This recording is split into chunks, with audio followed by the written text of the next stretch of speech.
Querido amigo internauta, querida amiga internauta, eis que estamos de retorno para mais uma abordagem acerca dos raciocínios espíritas.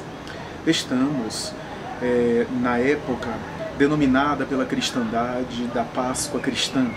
A Páscoa que evoca a chamada, a denominada Semana Santa. E nós estamos fazendo uma reflexão acerca desse momento, dessa época, que do ponto de vista espírita, o Espiritismo não tem para essa época e para esse momento folclórico e histórico dá o mesmo significado que as outras doutrinas religiosas dão. A Páscoa vem da expressão Pascha em latim, Pascá em grego, Pessá ou Pessa em hebraico, que traduzida significaria passagem. O termo passagem, no entanto, pode ser entendido como sendo uma alusão à passagem, por exemplo, dos hebreus, ou à passagem de alguns momentos históricos dos hebreus, mas não é esse o sentido da tradução da palavra pessa, ou pessá, que significa passagem. Em verdade, a passagem aqui tem um significado mais profundo que nós iremos aqui abordar. A grande verdade é que na antiga Palestina, a Páscoa já existia, antes mesmo de Jesus, já existia esse momento cultural, esse festejo cultural. E é a Páscoa judaica um dos momentos de festividade mais famosos na época de Jesus e mesmo antes de Jesus. Porque a Páscoa judaica tinha naturalmente o significado de evocar a escravidão do hebreu e do povo hebreu pelo Egito, e mais tarde a libertação do povo hebreu, que se libera sob os auspícios de Moisés e viaja na direção de Canaã, as terras ou a terra prometida. Portanto, a Páscoa judaica é também denominada Festa da Libertação. Até hoje é denominada Festa da Libertação no povo hebreu. Os hebreus, portanto, evocam-na. Naturalmente que dentro do calendário hebreu, essa Páscoa deve ter acontecido a 14 de Nissan do ano de 1280 a.C. 14 de Nissan do ano de 1280 a.C. Porque Nissan, no calendário judaico, representa para o nosso calendário, tomadas as devidas proporções, os meses de março e abril. Seria para o calendário judaico, que é mais exíguo, né, considerando o calendário nosso, o primeiro mês do calendário judaico é o mês de Nissan. E teria acontecido nesse mês essa primeira Páscoa, a 1280 a.C., o primeiro momento, e que evoca essa liberação do povo hebreu sob o comando de Moisés, e que se liberta do cativeiro, da escravidão do Egito e viaja para Canaã, sob as ordens, portanto, de Moisés, né? A primeira Páscoa deve ter acontecido, portanto, por volta de 3.500 anos atrás. E essa Páscoa evoca esse momento. Segundo a tradição, as famosas e conhecidas 10 pragas do Egito, que tomava conta do povo egípcio, né? Que segundo a colocação bíblica teria sido enviada por Deus, essas 10 pragas tomavam conta do povo egípcio. E segundo a colocação bíblica, essas 10 pragas que tomavam conta e dizimavam inclusive os egípcios, chegando a matar as pessoas, os egípcios, né, e as pessoas em geral, nas suas residências, os pais de família, os primogênitos de cada casa. E segundo a tradição, Moisés teria sido instruído por Deus no contato que ele tinha com Yahvé, com Deus, para instruir o povo hebreu, matar um cordeiro, sacrificar um cordeiro e colocar o sangue do cordeiro na porta. E a família deveria fazer uma ceia com esse cordeiro. Com isso, através desse sinal do sangue do cordeiro na porta, que representaria o sacrifício do cordeiro, aqueles que assim o fizessem teria as suas vidas poupadas.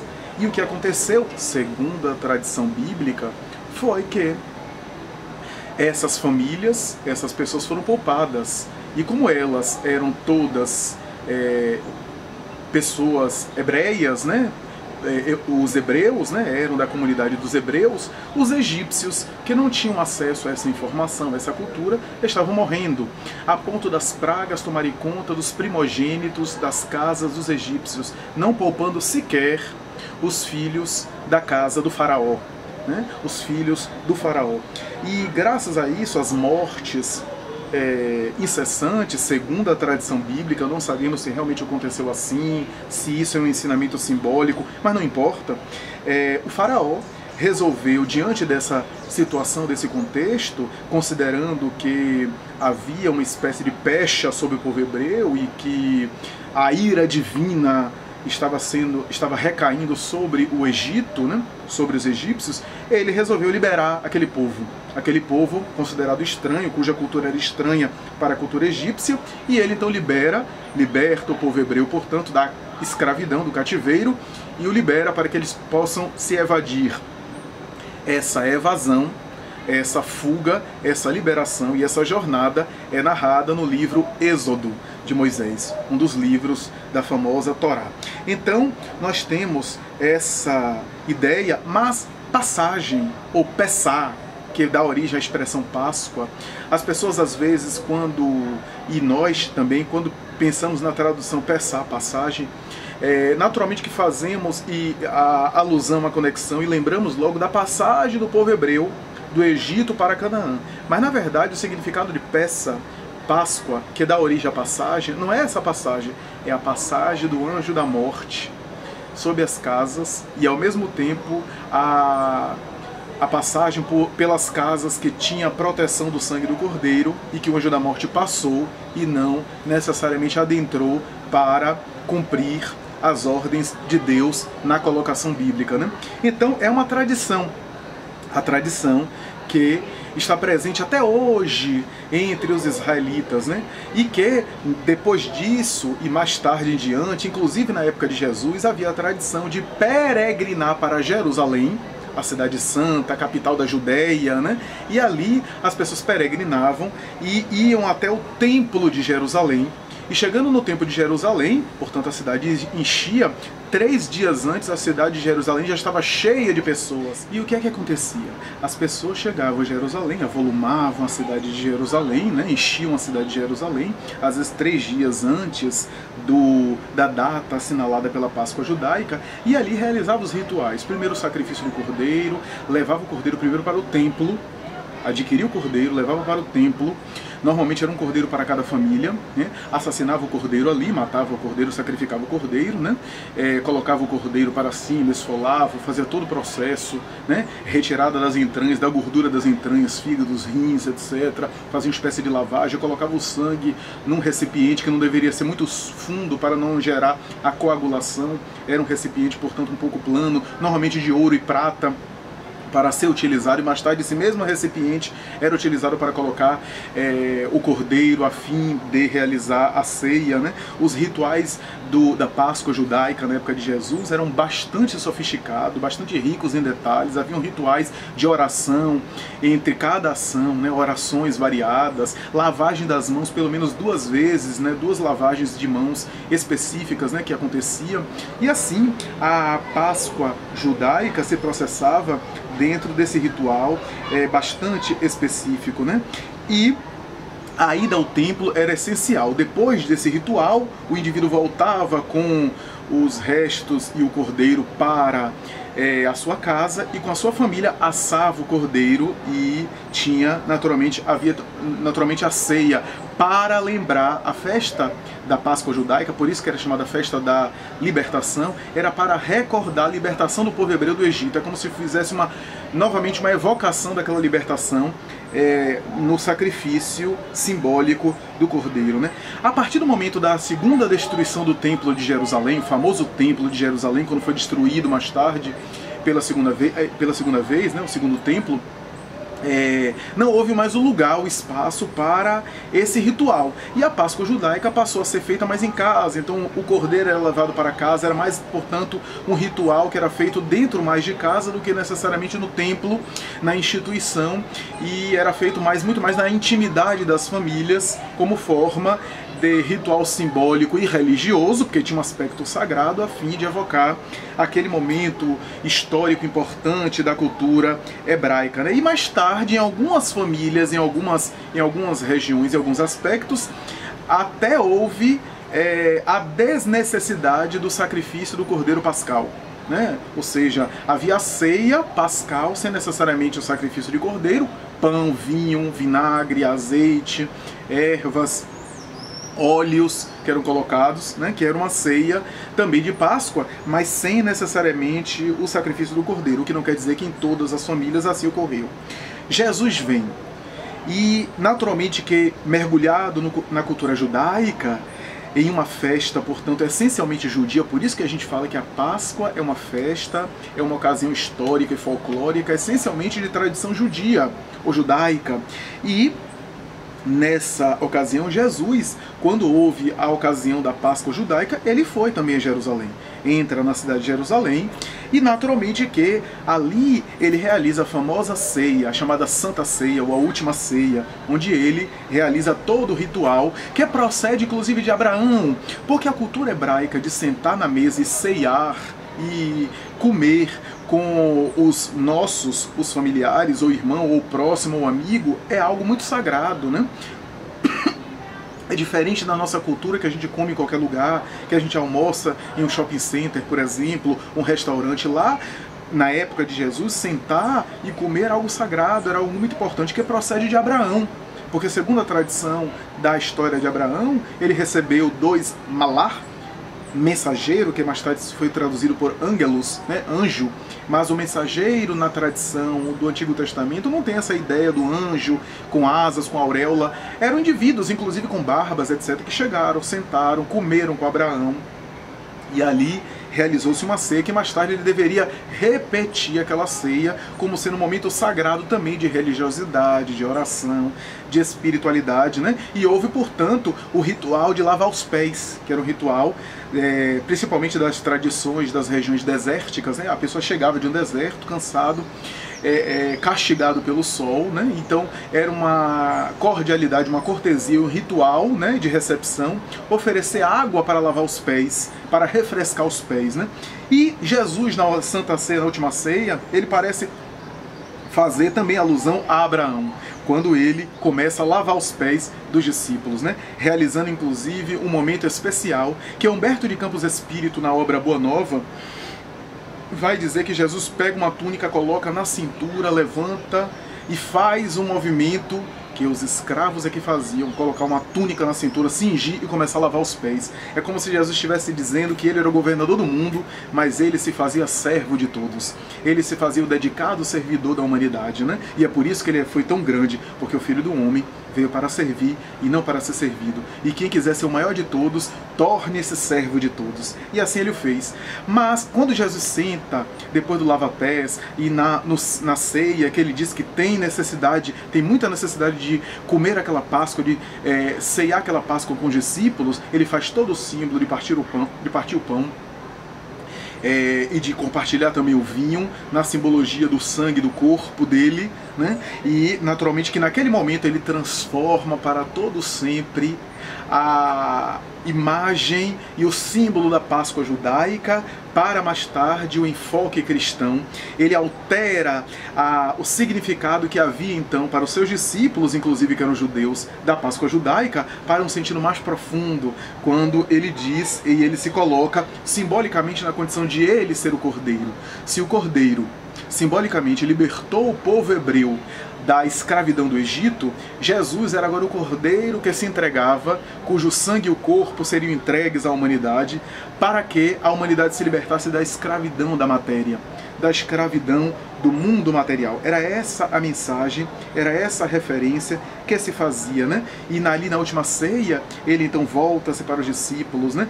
Perdoa Pedro, perdoa Judas antecipadamente. A ceia pascal que Jesus realizou com os discípulos, orientando, é um momento também simbólico em que nunca houve um perdão antecipado conforme Jesus assim ofereceu. Porque antes mesmo de Judas o trair, ele já estava perdoando, né?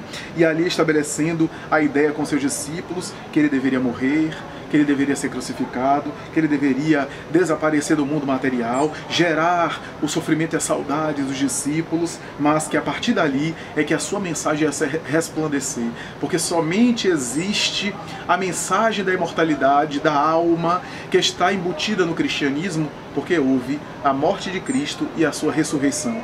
A ressurreição gloriosa de Jesus é o ponto máximo da mensagem de Jesus, porque prova a imortalidade da alma. E o Espiritismo, repetindo essa tese, procura também reafirmar as colocações maravilhosas do Evangelho de Jesus com a imortalidade da alma, que é o eixo central da doutrina cristã, que nós vivemos, que a morte não mata a vida. É essa a realidade da Páscoa, né?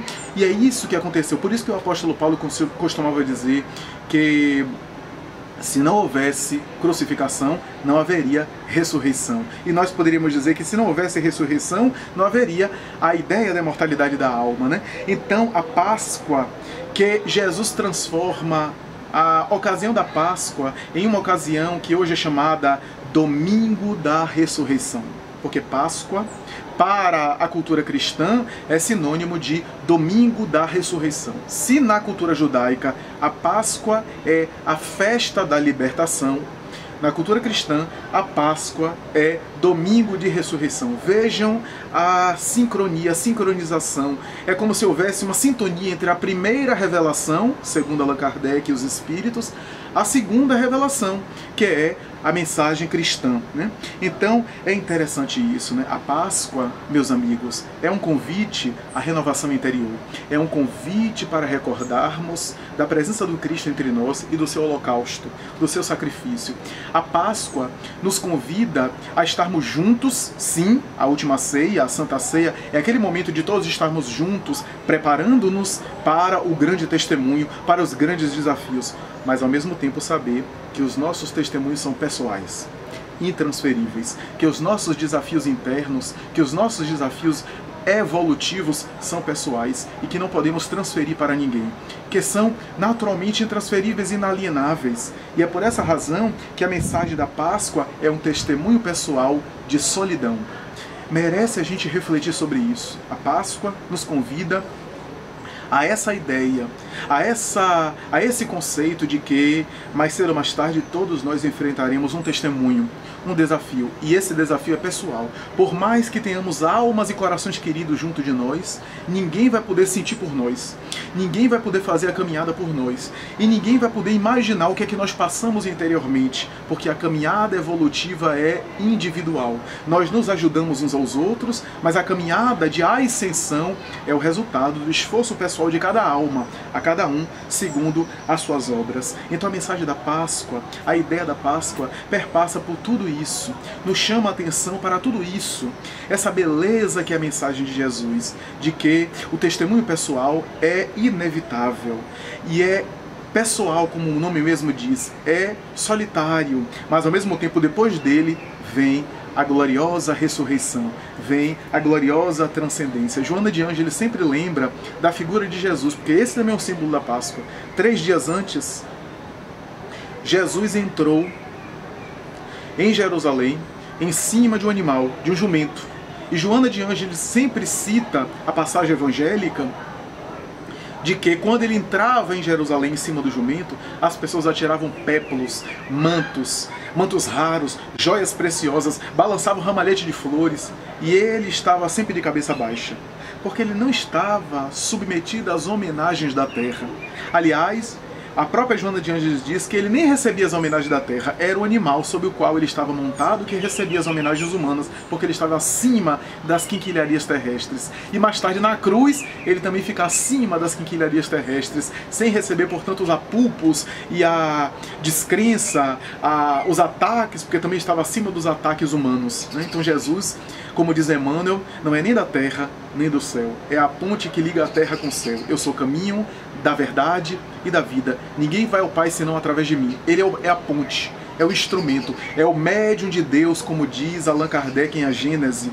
É esse instrumento para o qual, através do qual nós chegaremos a Deus. É o porta-voz da divindade, né? Então Joana de Ângeles sempre chama a atenção, porque esse é o significado da Páscoa. 3 dias antes, ele passa e é aplaudido em Jerusalém. 3 dias depois, aquelas mesmas pessoas que o aplaudiram, que o incensaram, foram as mesmas pessoas que escolheram Barrabás e que gritavam em prol da sua própria crucificação, gritavam a favor da sua crucificação, gritavam para que ele fosse exterminado na pena capital, na pena de morte que era autorizada pela autoridade romana. Então, o significado da Páscoa tem todos esses objetivos. Meditemos, portanto, não transformemos a nossa Páscoa apenas em um festival de gastronomia, em uma promiscuidade da glutoneria, do excesso de toda sorte, ou de um evento apenas mercadológico que não tem nada a ver com a Páscoa. Por maior respeito que a gente tem da tradição dos coelhos, a tradição de chocolate, a tradição de comidas típicas, tudo isso é muito válido, mas não nos esqueçamos que não é esse o sentido da Páscoa. Por isso, o Espiritismo não dá o mesmo significado à Páscoa que dá às outras doutrinas religiosas, considerando apenas que é um momento que lembra o Holocausto, a paixão de Jesus e, sobretudo, a sua gloriosa ressurreição.